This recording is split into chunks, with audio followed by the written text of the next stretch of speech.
Қайырлы күн жақсылар, бүгін үй жағдайында дәмі өте керемет, табиғи, бар жоғы 3 апельсин мен 1 лимоннан жасалынатын сок дайындаймыз. Ең алдымен 3 дана апельсинімізді, 1 дана лимонымызды жақсылап тұрып, жуып, сыртын тазалап, майдай бөліктерге бөліп аламыз. Арасындағы дәнектерді бөлек алып тастаңыздар. Одан соң осыны блендерге салып, езіп аламыз. Дайын болған сүзбені ыдысымызға төгіп аламыз. Мінекей, езбеміз дайын. Енді осының үстіне 2 литр таза суымызды құйып, араластырып, арнайы сүзгіштен сүзіп алыңыздар.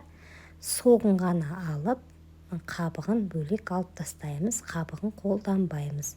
Осы сүзілген соктың үстіне 200 грамм қант қосып, жақсылап тұрып араластырып, үстіне 3 литр суды құямыз. Тағы да бір мәрте араластыратын боламыз. Осымен 5 литрлік согымыз дайын. Каналыма тіркелуді, лайк басуды ұмытпаңыздар.